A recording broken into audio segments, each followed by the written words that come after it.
What dark family secret have you uncovered? Story 1. I found out that one of my aunts had an arranged marriage. She wasn't originally supposed to be in it. Her sister was. But her sister was completely against marrying the guy. And I guess my grandma decided to persuade my aunt to take her place instead. My aunt and the man got married, moved away, and had kids. They lived far from us, so I barely saw them. It wasn't until I got older that I learned he had been abusive to her. Even years after his death, she still suffered from intense mental breakdowns because of everything he had put her through. Story 2. My dad tried to run out on my mom while she was pregnant with me. He had been embezzling money from a photography club at his workplace, which was a government institution at the time. Since he was the treasurer, it was all about to come out when the club needed the funds, so he decided to cut and run. By pure accident, my mom's brother and father caught him as he was leaving the house. My grandfather, a burly Scottish coal miner, grabbed him by the throat and told him that if he ever pulled a stunt like that again, he wouldn't live to regret it. According to the story, my dad was so terrified that he wet himself right then and there. To prevent further trouble, my grandfather paid the money back to the club so no one would find out. If the truth had come to light, my dad wouldn't just have lost his job. He likely would have ended up in jail. My mom, however, never trusted him with money again. Although they had a joint bank account, she had the bank limit his access and set up a separate account to manage the bills. She also went back to work so she could always support herself, which was incredibly rare for women in that part of rural Scotland at the time.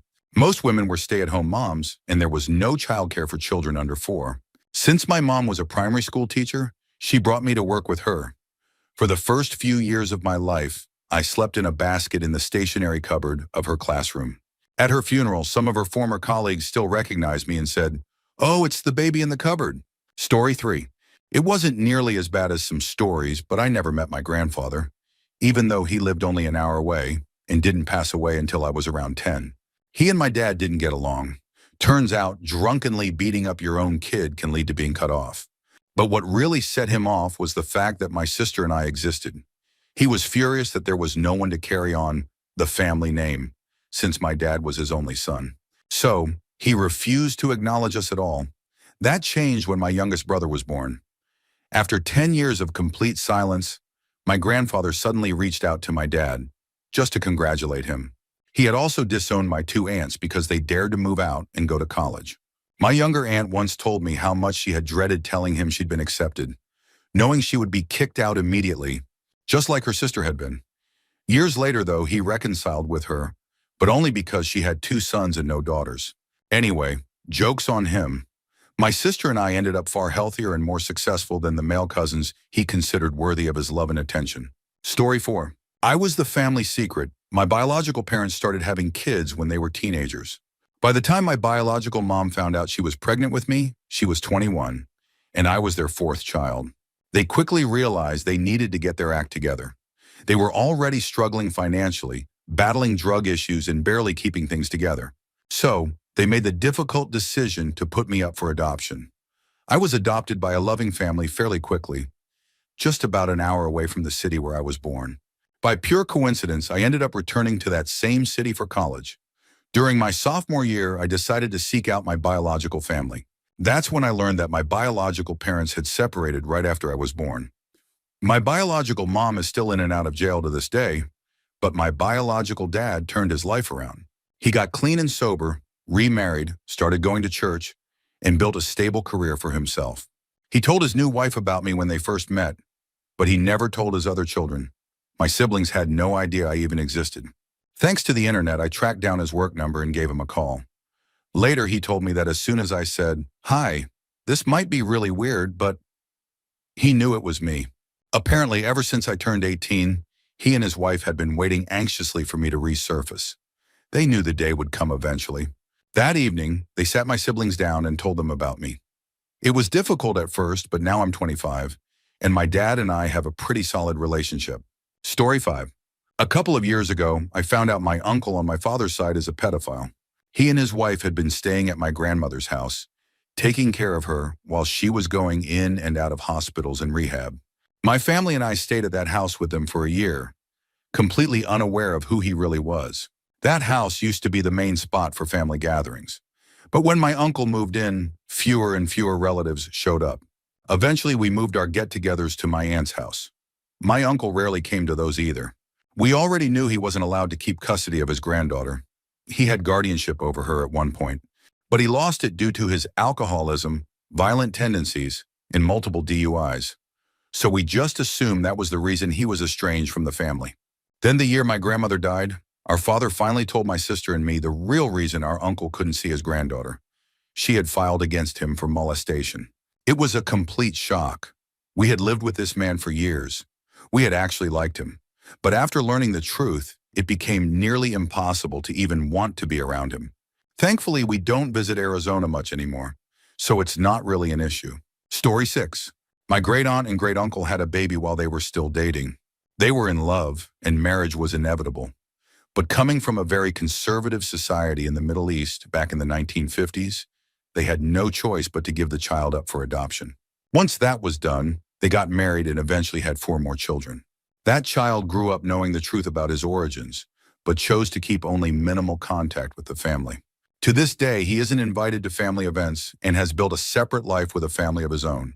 When my great-uncle passed away, I was told he was among the strangers who showed up at the cemetery to pay respects. None of my cousins, including myself, know what he looks like, but my dad, his siblings, and their cousins all do. Story 7. My cool uncle, the one who showed up at our house every Christmas and Thanksgiving, always friendly, always great to be around. He had a bunch of cats and dogs at his place and had been married to my aunt since just before I was born. One day, my mom and I went to visit him and my aunt at their house, and there was this girl there, around 15, just a year older than me. My mom and I were confused and asked, "Who's this?" My uncle just shrugged and said, "Well, I just found out a few days ago that I have a daughter, so I guess this is your cousin." Turns out, before he and my aunt got married, my uncle had a pretty wild bachelor party, which included a hired prostitute. One thing led to another, and 15 years later, my cousin showed up looking for her father. She was incredibly sweet, and my uncle actually handled it really well. He even started paying child support to her mother, completely his idea. My aunt, surprisingly, was very forgiving about the whole thing. I've never met my cousin's mom, but at least my uncle stepped up. Story 8. Does it count as a family secret if it was a secret about me that everyone was keeping from me? I recently found out that for the last 13 years, my entire extended family believed I had been raped in my early teens. The only problem, I was never raped. It was all a figment of my mother's imagination. She took a single comment I made, twisted it in her head, and then told everyone that I had been assaulted, but that they shouldn't ask me about it because I was too traumatized to talk about it. Fast forward 13 years. I was drinking with my sisters and casually mentioned a gynecological study I had participated in during my early teens. They both immediately sighed in relief and said, "Oh, thank God you finally said something. We've been tiptoeing around this whole rape thing for over a decade." Imagine my face in that moment, realizing that my entire family had thought I was a victim of something horrific, but never once asked me about it, never did anything to support or protect me. I had to gently tell my sisters that I had never been assaulted and that they had spent over a decade walking on eggshells around me for absolutely no reason. Story 9. My uncle got his high school girlfriend pregnant, and my grandmother took her to a clinic for an abortion. She agreed to pay for it, but only if the girlfriend never told my uncle that she was terminating his child. When he eventually found out, it destroyed him, but that hardly excuses what he did next. Around the same time, my mother got pregnant by my father. My grandmother, just as discreetly, offered her the same deal, an abortion fully covered if she just let it go. My mother refused, and let's just say, she didn't hold back in telling my grandmother exactly what she thought about the offer. My uncle, still furious over what had happened to his own unborn child, found out my mother had refused. He tracked her down and punched her in the stomach for daring to take what was ripped away from him. She miscarried. I should have had an older brother, but my uncle took that from me. And yet my mother, the saint she is, forgave him. She even tried to help him get therapy. He rejected her efforts and joined the army instead. I didn't learn any of this until I was an adult, and it seriously messed with my head. My uncle and I had always been close until I came out. That's when he cut me off completely. It turns out he somehow saw me as the daughter his mother had forced his girlfriend to abort. Story 10. My family could have been worth millions, My great-grandfather built a company from the ground up called Johnson Corrugated. We made corrugated cardboard for shipping boxes. He was, by all accounts, a major asshole, but he built the family empire, so we still talk about him with a certain level of respect. My grandfather was supposed to inherit the company about 30 years ago, but then Uncle Randy happened. At the time, my great-grandmother was still alive and, technically, the owner of the company. But she was also blind and deaf. Uncle Randy swooped in, impersonated my grandfather, and had her unknowingly sign the entire company over to him. He then took $15 million, gave half to his son, who immediately fled to Europe after receiving death threats. And within a month of screwing over the entire family, Randy died of cancer. Nobody went to his funeral, and to this day we piss on his grave. Meanwhile, my grandfather, now 80, still can't retire because he's been fighting this in court for 20 years. He's buried in $300,000 of legal fees. Screw Randy. I found out about all of this after stumbling across a massive stack of legal documents in my grandpa's attic. As for Randy's son, we still don't know where he is. Story 11. My grandmother had a sister who died in the 1960s. She never married. She had served in the army during World War II. When my grandmother turned 100, we spent time looking through old photo albums together. She told me all kinds of stories about her life. At one point, I climbed onto a chair to grab another album for her. That's when I noticed a small book tucked away at the back of the closet. Inside, there were photos of my great-aunt in an army aircraft, what looked like a fighter plane, and a few pictures of her with other people. On one page, written in simple, delicate handwriting, were just a few words, "Yours for all eternity." My grandmother panicked the moment she saw me holding the book. She told me that nobody had ever seen it before, and that she had promised to take it to her grave. Then for the first time, she told me what she believed to be the truth.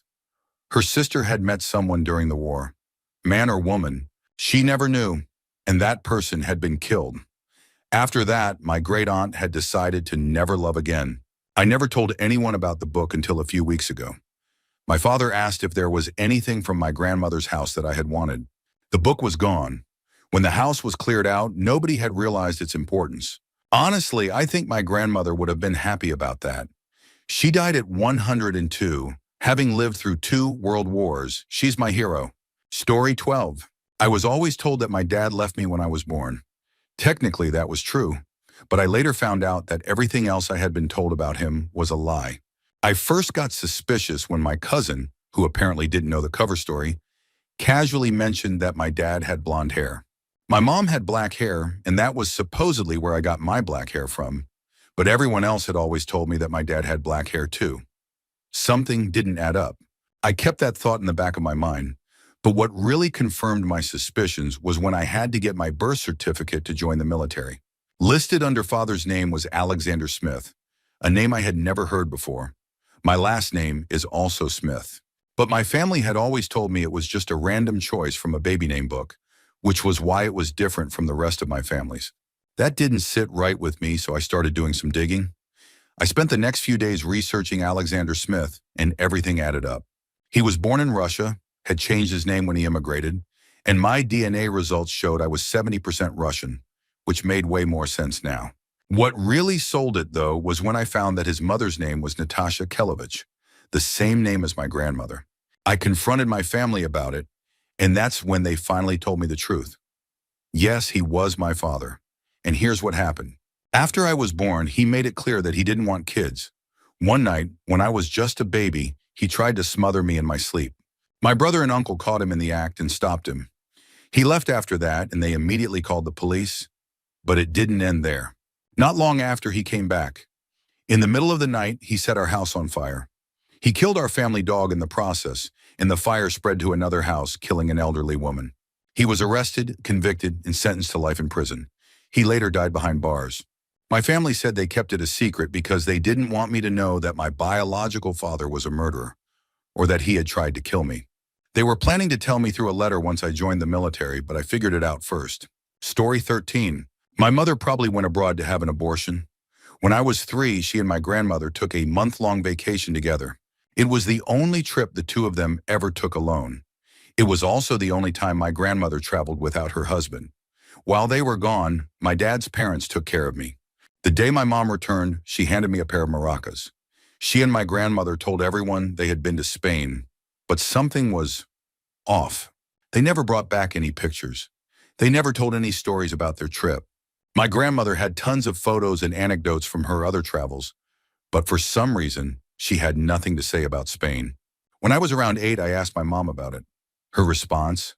A quote from My Fair Lady. "The rain in Spain falls mainly on the plain." That was it. She never showed me a passport stamp. For all I know, she never even had a passport.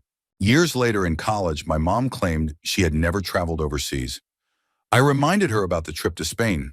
She just went silent, like she had been hoping I'd forgotten. Looking back, there were other hints that something wasn't right. She tried to donate the maracas a couple of times, but I insisted on keeping them. They mysteriously disappeared when I was about 10 or 11. Shortly before that, I had been playing with them, and she suddenly blurted out, "Those aren't really maracas." I asked what they actually were then, and why she had always called them maracas before. She gave a couple of evasive responses before shutting down entirely. None of it added up until decades later. I realized that her trip to Spain had taken place just before abortion was legalized where we lived. Around 30% of women in the US have had an abortion. Given the timing and the secrecy, my best guess is that she and my grandmother either drove to Canada or flew to the UK and spent that month shuttling between clinics and a hotel room. At the time, my parents and I were living in a one-bedroom apartment. They probably decided they couldn't afford a second child. My dad never suspected a thing. What makes it even more interesting is that my mother has been a lifelong Republican, but she is adamantly pro-choice. She has never been the type to take an abstract stand on an issue unless she has personally experienced it, and she never let anyone question her about that trip. Honestly, I think I finally understand why. Story 14. My uncle had a child out of wedlock. When that child grew up, they discovered our grandfather and started calling him multiple times a month. Each time with some sob story, asking for money. Being the kind-hearted but unbelievably gullible man he was, my grandfather almost always gave in. Then one year, my uncle dropped off the map. No calls, no word, no one knew where he was. His family genuinely feared the worst. Then the child called. They claimed my uncle was dead and demanded their inheritance, plus whatever share he would have received from my grandparents' will. This infuriated the family. They were already grieving and now had to deal with someone demanding money. The situation escalated to the point where the child even threatened to get a lawyer to secure what they believed they were owed. And then, my uncle just showed up one day. Turns out he had run out of money, gotten into trouble with some banks, and had been town hopping to escape his debts. The lawsuit disappeared, but the damage was done. No one in my family let their kids talk to that cousin. The only time I ever met them was at my grandfather's funeral. Story 15. On my other side of the family, things were just as chaotic. When my family immigrated from the old country, prohibition had just started. Luckily for them, they already knew how to make moonshine. That's how my great-aunt became very involved in bootlegging and made a ton of money. We still have photos of her from back then, dressed in furs and fabulous clothes, looking nothing like the rest of our struggling family. She never had kids, but my grandmother had 8. To help, my great-aunt set up a significant trust fund for my mother and her siblings, meant to pay out when my grandmother passed. The problem? The oldest sibling, my uncle, was a lawyer. He was put in charge of the trust and a whole lot of other family money. Everything seemed fine. He had nice cars, took ski trips, sent his kids to expensive boarding schools. He appeared successful. Then his drinking got out of control. By the time the family started asking questions, the trust should have been worth about $1.5 million, with 5 siblings left to split it. That was serious money. But at my grandmother's funeral, tensions boiled over. A conversation about the trust fund nearly turned into a fistfight between my uncles. That's when the truth came out. My uncle hadn't been a successful lawyer. The vacations, the private schools, the luxury lifestyle, all of it had been paid for with family money. The trust fund was gone. Story 16. During World War II, my great-grandmother had an affair with the mailman while her husband was away at war. She got pregnant. To save her marriage, she decided to give the baby up for adoption before her husband returned. Somehow, she managed to keep it a secret for decades. No one found out until she was on her deathbed. That's when she finally told her 2 daughters, who had been born after the baby was given up, that they had an older brother out there somewhere. In the early 1990s, those 2 daughters hired a private investigator to track him down. When they finally found him, they waited in the parking lot outside his workplace, then approached him as he was leaving and told him, "We're your sisters." That was the first time he ever learned about them. My dad remembers going to a Christmas party with them when he was a child, but that's about it. They lost contact over time. I've never met them, but the whole story still fascinates me. Story 17. When my dad was a teenager, his best friend committed suicide right in front of him. I never understood why my dad was so against toy guns when I was a kid. One day, my neighbor gave me a cap gun he didn't want anymore, and we started playing with it outside on the porch. My dad lost it. He ran outside, grabbed the gun out of my hand, smashed it on the porch, and told me to go inside. I was scared, but more than anything, I was confused. I had no idea why he was so upset. Years later, I found out the truth. When my dad was a teenager, he had been hanging out at a friend's house with a group of people. At some point, his friend left the room, went upstairs, and came back down with his dad's gun. Without warning, he put the gun to his head and pulled the trigger right in front of everyone. When I found that out, I finally understood my dad's reaction that day. Seeing me and my friend playing with toy guns must have triggered memories of the real thing. Was his reaction excessive? Maybe. But knowing what he had witnessed, I don't blame him. Story 18. Aside from all the abuse on my mom's side, I don't know much about my dad's side, so I can't accurately comment on them. As for the secret, my mom refused to tell me anything about my dad while I was growing up. All the pictures of him vanished when I was very little, and she would only mention him if I did something she didn't like, using him as a comparison. If I asked anything, she'd get so angry. She was a volatile person, so I had to be extremely careful around her. Once I was old enough to start asking whose names were on his grave alongside his, we never went back. I knew my dad worked for an electric company, that he had been in the Army at some point, and that he was scared of flying. That was it. Mom told me they had been married for 10 years and that he was 10 years older than her. Eventually, I found out I had an older half-brother. She only told me to mess with me right before important exams, hoping I wouldn't pass and move away from home. Luckily, it didn't work, and I escaped. Last year, an awesome Redditor helped me out with some information I needed. I had to find out how old my dad was when he died. The only person I could find was a man born in 1927. Way too old to be my dad. Nope, that was my dad. He died a few months before I was born, and it was now confirmed. He passed away just a few days before my mom's birthday at 61 years old. He and my mom had married 3 years before I was born, a year after his first wife died. I also found out my brother is 29 years older than me. And then I discovered I have an older sister who is 36 years older than me. She's the same age as my mom. So freaking wrong. My dad was older than my mom's parents. I'd like to give this story a happy ending, but I've been too scared to contact my relatives. I remember my brother, him screaming at my mom, beating her up, vandalizing her car. He never hurt me as far as I remember. I also recall me and his son hiding outside a room, asking each other why our parents couldn't just get along. I don't blame my brother for hating her. I don't like her much either. As for my sister, I heard she wanted to be in my life. Mom used to call her my aunt, but she was deeply religious, and Mom cut her off. I know where my brother lives. I found his son online. I even found my sister's church. But I've been too much of a coward to reach out. Mom always told me they didn't want me, and I'm inclined to believe her. Her relatives made sure I knew I wasn't wanted, and she made sure I knew she didn't want me either. I don't expect them to be any different. Story 19. I found out that my family was involved in some really bad stuff connected to Mexican gangs.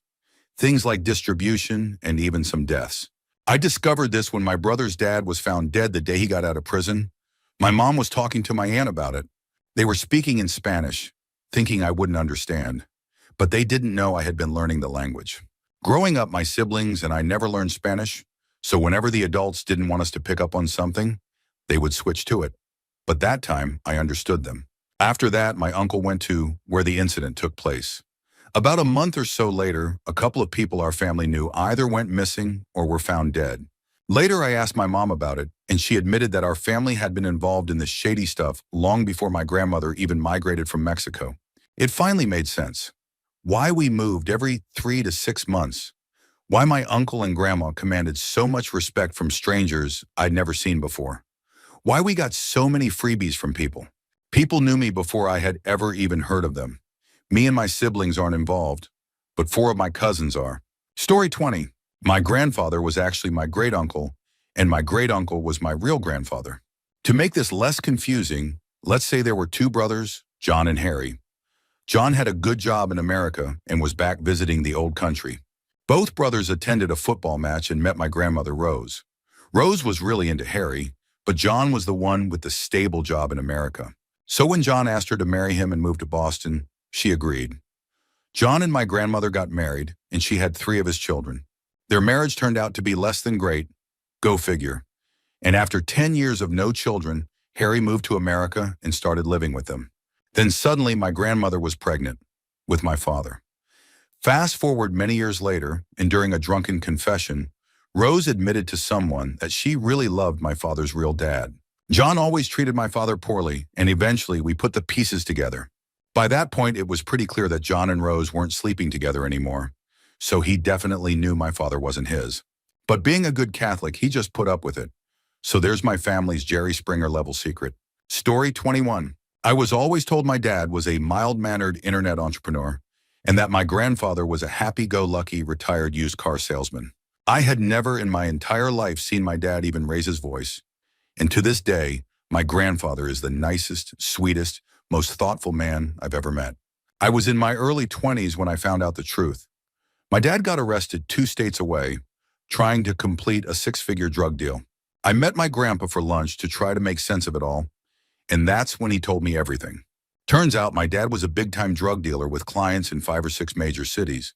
And he got into it using my grandfather's connections because, as it turns out, my grandpa used to break people's legs and rob stores for the Detroit Mafia in the 60s and 70s. To this day, we don't talk about it much. When my dad got out of prison, we all just pretended like nothing had happened. I only brought it up for the first time a few days before Christmas. I had just watched The Irishman and started thinking about how my grandpa had run with the Detroit Mafia at the exact same time Jimmy Hoffa disappeared.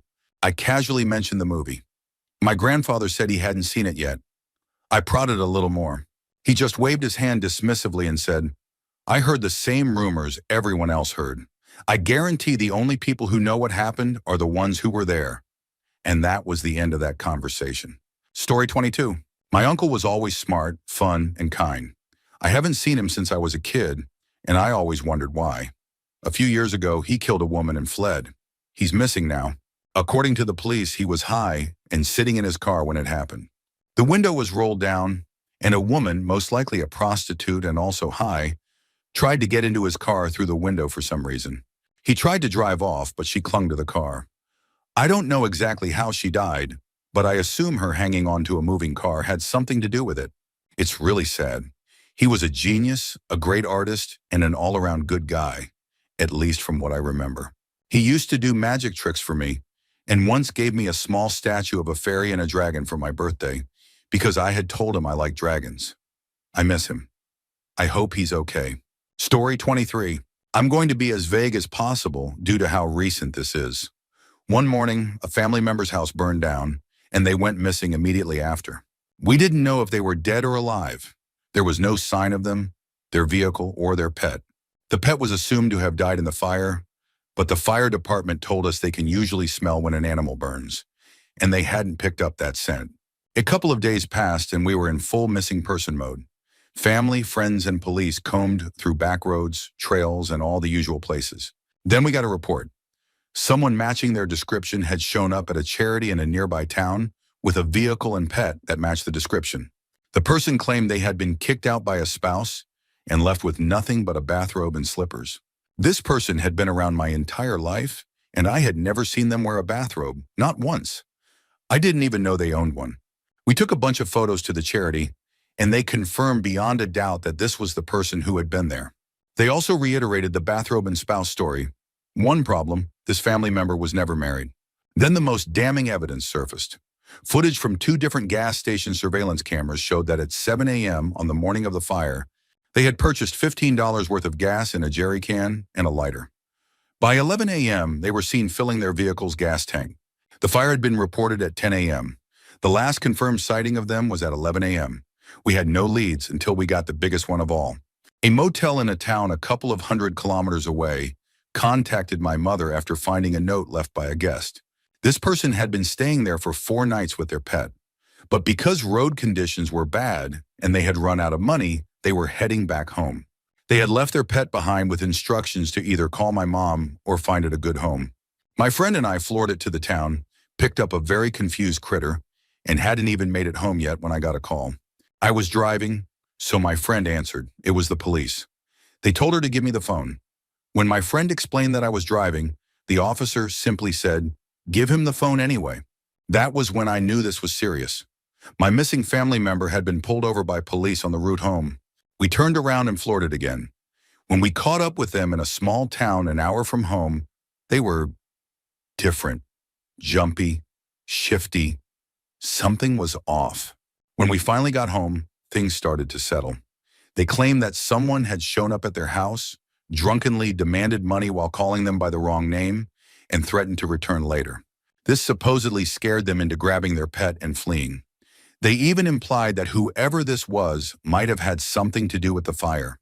That would have been almost believable, except later, they admitted to the investigating officer that the entire story was fabricated. The fire marshal ruled the fire accidental. A lamp, one that had been in place for about 30 years, had somehow fallen onto the bed, shattered, and ignited the mattress. The fire destroyed the bed and most of the room. A month after the fire, this family member crashed their vehicle into a large tree and was hospitalized. Then about a month after that, they came extremely close to taking their own life. The only reason they survived was that my mom heard their strangled breathing in time to get them help. They were rushed to a local hospital and then transferred to a larger one in the next major city, where they were stabilized. It was ruled an attempted suicide. In the end, we don't say it outright, but we all seem to have come to the same subconscious conclusion. They started the fire. They likely used the jerry can and lighter, set the bed on fire, and fled with their pet, leaving behind the bathrobe and spouse story while the house burned. We have no idea why. Between the made-up story, the evidence, the conveniently saved pet, and their desperate attempt to run from everything, we're left with a lot of questions and not a single answer. Story 24. My grandmother shot and killed my grandfather. He was very abusive. The first time she saw me after I was born was in prison. She pleaded no contest and was sentenced to 5 years. No one really talks about it, for obvious reasons, but I have a lot of questions. I've heard conflicting stories about the type of gun she used and how many shots were fired. The only thing everyone agrees on is that the last thing he said was, "Come off it, woman." Immediately after the shooting, she was hospitalized for a mental breakdown. Her brothers were all in the military, and at their funerals they received the 21 gun salute. Every time she shakes like a leaf with each shot. Then there's my dad's third wife. She committed suicide a few years ago. They had gotten into yet another fight, and he went to sleep at his shop at work. She kept texting him, saying she was going to kill herself. According to him, he didn't respond. We live in a small town, and word spread that my dad had killed her. At first, I defended him. My dad is an alcoholic, and their relationship was mutually abusive, filled with mental health issues. But I never thought he would kill her. Then about a year ago, he was talking to my sister about how good life with his fourth wife is. And then he said, "If I had known how good life could be, I would have killed that bitch sooner." I don't know what to think anymore. Story 25. One night, someone dropped a photo album off at my house. When I looked inside, I saw wedding photos of my mom, but she wasn't marrying my dad.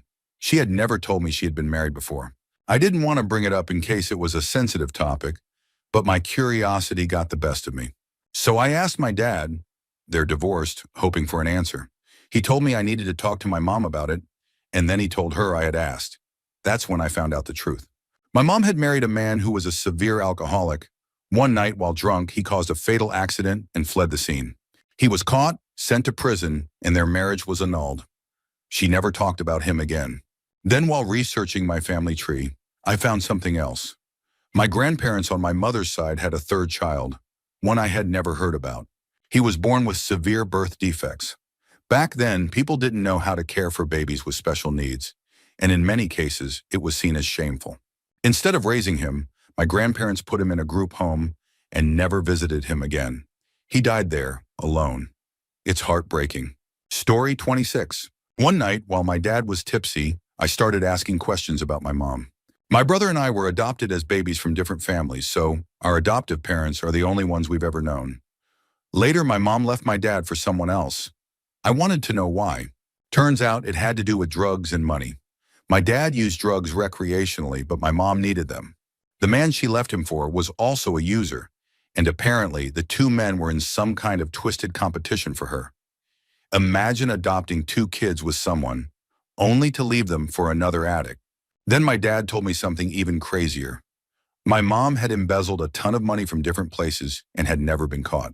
She was the kind of person who could pass as a nice gal. No one ever suspected her. He also told me that she destroyed a lot of families with her manipulation. When I asked for details, he refused. He said he didn't want me to think too negatively of her. My dad is a good guy. He just got the worst possible hand in life. Story 27. When I was about 2 years old, my dad found out that my mother was cheating on him. They decided to divorce, but during the process, they still lived together because of me. Until I was 19, that was all I knew. By then, I had moved in with my grandparents because of my dad's alcoholism. One day, my grandmother and aunt showed me a letter that had arrived a couple of weeks earlier. That's how I learned I had a half-brother I had never known about. Initially, my brother and his adoptive mother had been looking for my mother, but unfortunately, she had taken her own life when I was 11. So they found me instead. I was elated. My brother is 2 years and 7 months younger than me. That meant he must have been conceived right around the time my dad found out about the affair. The real kicker: my mom had been pregnant with my brother the whole time she was living with my dad and me, and he never knew. Then one day she just told him straight up, "I'm going into labor." Talking to my dad about it was tough because it completely broke his heart. But my brother's adoptive mom ended up buying me plane tickets so I could meet their family. It was one of the best things that has ever happened to me, and he looks so much like my mom. Story 28. This goes back a while. Back in grade school, there was this one girl from Great Britain. She was very proud of her British heritage and openly supported the British crown. I remember that while we were learning about the Revolutionary War, she actually criticized the Americans. One day during science class, we were talking about her British background. Jokingly, I said that since her ancestors were British, they probably came to India, where I'm from, and did something bad to my family. For me, it was just a joke. For her, it turned out to be a little more personal. She casually mentioned that her great-uncle had been a leading general in the British Army. As we kept talking, she revealed that he had actually worked in the same district of India that my family is from. In India, a district is like an American county. And then came the real shock. She admitted that her great-uncle may have murdered people back in the early 1900s. She had taken an ancestry DNA test earlier that year and found a list of last names belonging to people her grandfather could have killed. My last name was on that list. Later that day, I went home and asked my dad if any of our family members had gone missing in the early 1900s. He had a faint memory of something his own father, who was born in the 1930s, had told him.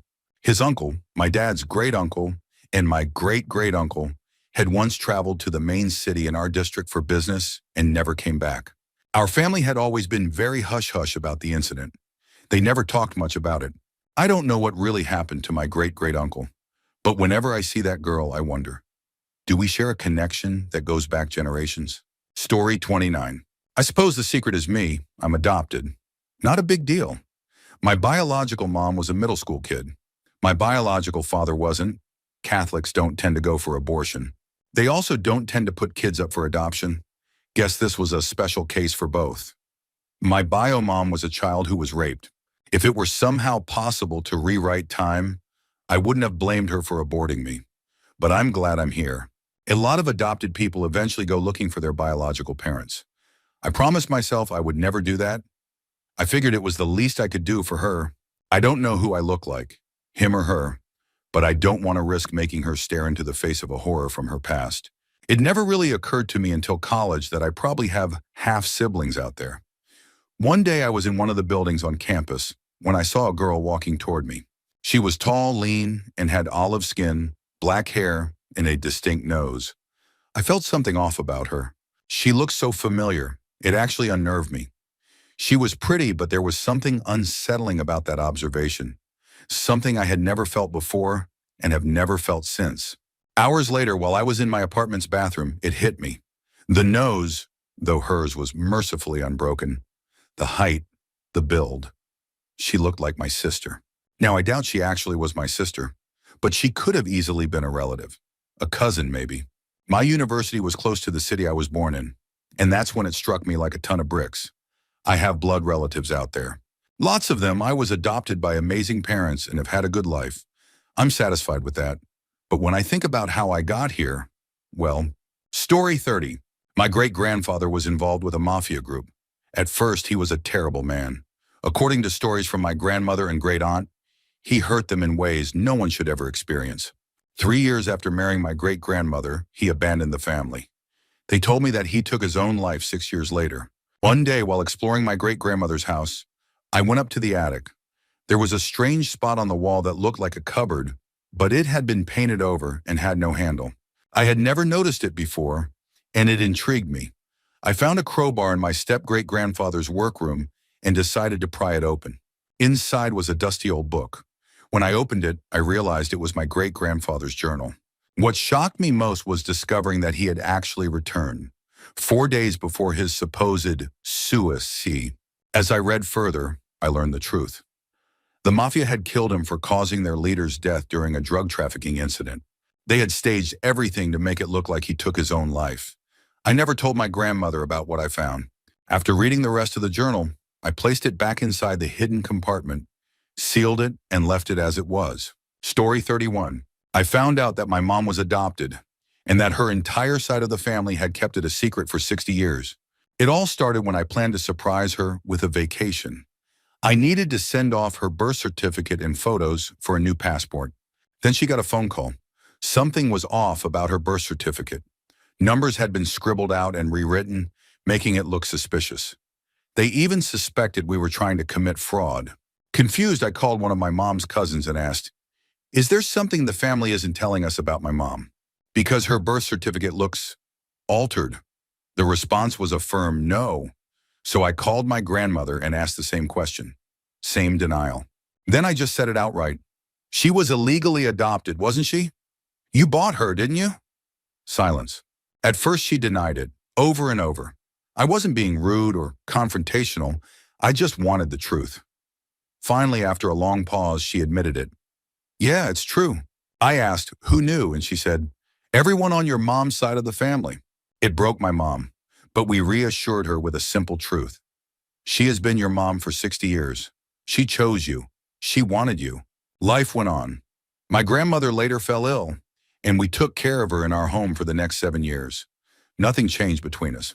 Then my mom found her biological family, and that's when things got really strange. She had 4 brothers and a twin sister. They had grown up on the same street, attended the same school, and had even been in the same class for 11 years. They were childhood friends who had simply lost touch over time. My mom always said that people would comment on how she and her best friend looked identical, but no one ever suspected the truth, because my mom's adoptive family was Jewish and her biological siblings were Christian. Story 32. I wasn't my father's biological daughter. Turns out everyone in the family knew, except me, until just before my 18th birthday. And the way I found out was far from pleasant. My mom had finally had enough of my father's emotional and physical abuse and asked for a divorce a few weeks prior. Then a week before my birthday, what a way to enter adulthood, right? My father ambushed me with the truth. He told me I was actually the result of a mistake between my mom and another man. He said he had stepped in to be my father because he was really into my mom at the time and didn't think he could have children of his own. But he was wrong. He wasn't as into my mom as he thought, and once she had children that were biologically his, he couldn't love me the same way. Deep down, I had always suspected that he wasn't my real father, but his family adored me, and I loved them too. That was the part that hurt the most. Not losing him, but realizing I wasn't truly my grandparents' granddaughter. I cried for months over it. Eventually, I met my biological father. Unfortunately, he and the man who raised me had far too much in common for my liking. I resented him for abandoning my mom as a teenager, leaving her pregnant and alone. Now I'm pretty open about it. The hardest part was telling my cousins and siblings, but these days I can even joke about it with my younger siblings. Life moves on. Story 33. I actually shared this story on another post earlier today, but it fits this question perfectly. When I was 18, the police showed up at my door late one night and took me to the station for questioning. I had no idea why. Once there, they kept asking me about my dad. He worked across the country and wasn't supposed to be home for a few weeks, so I guess they were trying to get whatever information they could from me in the meantime. Eventually, they told me the reason. A family member had come forward accusing my dad of harming her when she was only 5 years old, whenever she would sleep over at our house. At first, I thought, there's no way that's true. I had known him my whole life. We had always been incredibly close. But in the weeks leading up to his return, the more I thought about my childhood and my dad, the more unsettled I became. Something deep down told me it was true, but I didn't want to believe it. Even my husband was frustrated with me. He couldn't understand how I could ever think my dad was capable of something like that. My dad had always seemed like the nicest person in the world. He had done so much for us. Then my dad finally came home. The police were involved, and to everyone's shock, he proudly admitted to everything. Worse, he laughed about it. He even joked that the people he worked with knew what he had done, that it had been an open secret. Just another thing to laugh about. His reasoning? It is what it is. He actually believed that children weren't capable of feeling negative emotions, something he had told me many times in my life. To say it broke me is an understatement. It destroyed my ability to trust anyone. You can know someone your entire life and never truly see the monster hiding underneath. And then came the biggest insult of all, the so-called justice system. He was sentenced to just 9 months in jail, but for some reason, he was allowed to keep his job. He worked 3 weeks at a time, then came home and spent weekends in jail. During his sentence, they gave him a private room so he wouldn't have to interact with other inmates. No one could touch him. In the end, he barely served a month before they let him go completely free. Story 34. I believe this happened in my great or great-great-grandmother's family. There was a family with young twin girls around 5 years old. One night, as punishment, one of them was sent down to the barn for a sort of timeout. Later that evening, the parents saw the other twin in the house at different times and assumed they had seen both of their daughters. Believing they were both inside, they went to bed. The next morning, they made a horrifying discovery. They had never brought the other twin back in from the barn. She had frozen to death overnight. The father took responsibility and was sent to prison. I didn't learn about this until a year or two ago when it was casually brought up in conversation. The rest of my family had just assumed I already knew. It's heartbreaking, but it also makes me wonder, what kind of environment were these girls growing up in? That one of them would rather freeze to death than disobey her parents. That the parents didn't make sure to tuck in their 5-year-old children before bed, and that the twin inside never spoke up about her sister still being outside. Story 35. My mom's side of the family is pretty big. I have one uncle and 4 aunts. When I was between 14 and 16, one of my aunts, I'll call her B, and my 2 cousins distanced themselves from the rest of the family.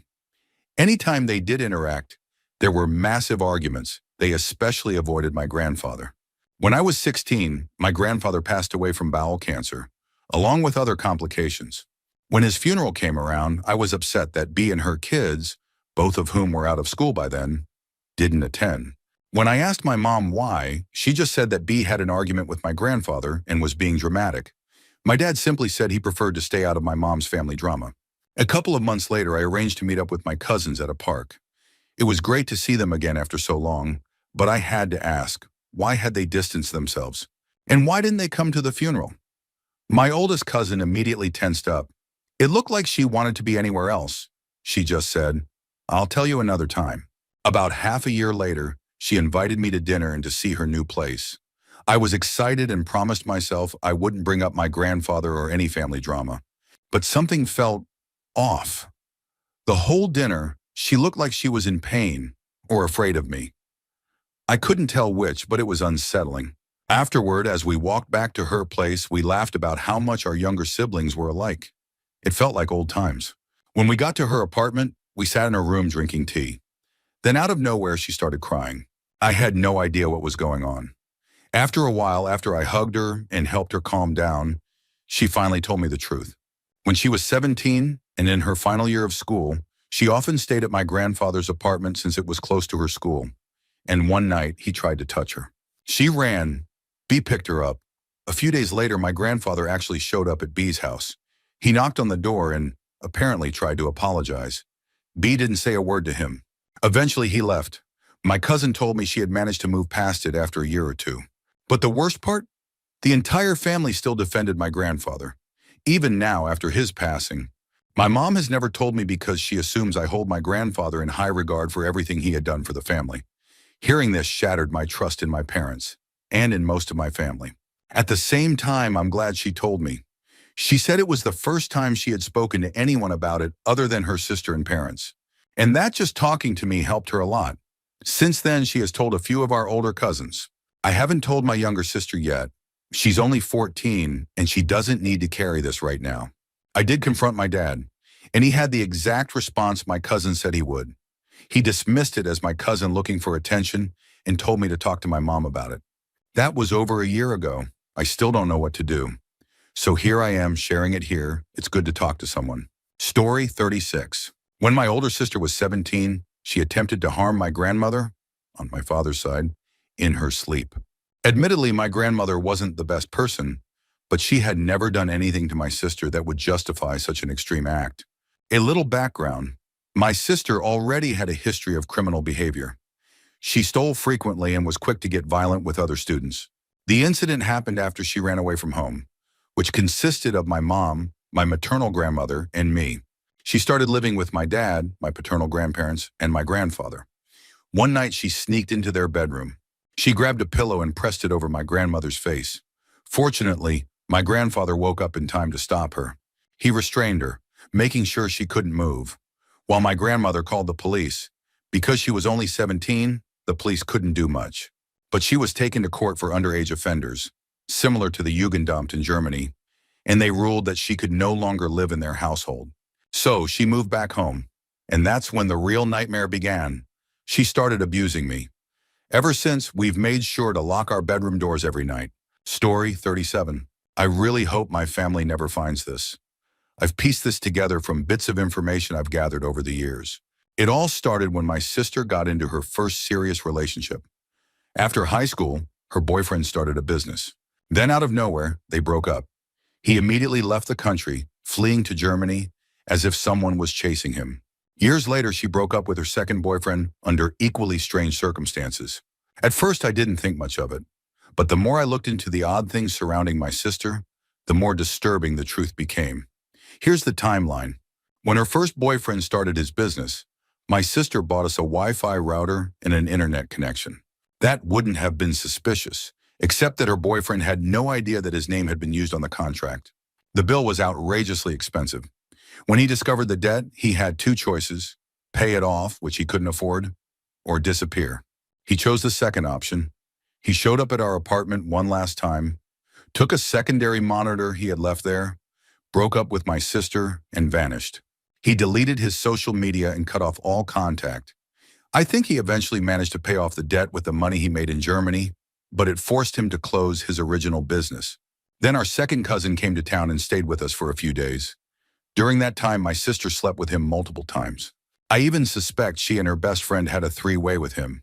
The problem? He caught feelings. For my sister, it was just a fling. For him, it was something more.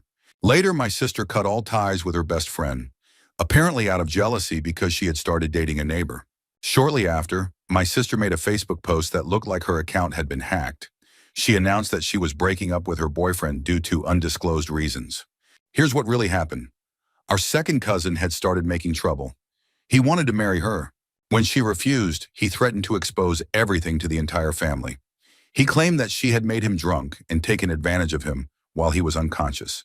Terrified, my sister confessed everything to her boyfriend. He, in turn, threatened to call the cops on our cousin, accusing him of assault if he didn't back off. Our cousin panicked. He cut all contact and left the country, moving to England for work. Later, when my sister and her boyfriend went to college, they broke up. Officially, it was due to limited time constraints. This is the one secret that could completely destroy our family. If the truth ever got out, my sister would be completely alienated. Her second ex and our cousin have both forgiven her, but I doubt her first ex ever has. Story 38. On my grandfather's deathbed, my oldest aunt revealed a secret that only she had known, the truth about his name. See, my grandfather's name was DJ. His parents had always told him that it didn't stand for anything, that they had just liked the initials, but that was a lie. At some point, my grandfather found out the truth. His mother, my great-grandmother, had cheated on her husband while he was away on a business trip. The man she had the affair with, a traveling Cherokee salesman named David Johnson. As a way of permanently reminding his wife of her betrayal, my great-grandfather named the baby after the man she had cheated with. DJ was really David Johnson Jr. It made so much sense. My grandfather had jet black hair, while all of his siblings were blonde or brown-haired. Whenever someone pointed out, the family would make excuses. Oh, he just plays outside a lot, or it's a birthmark. After my aunt told my mom this story, she decided to ask my grandfather directly. He confirmed it.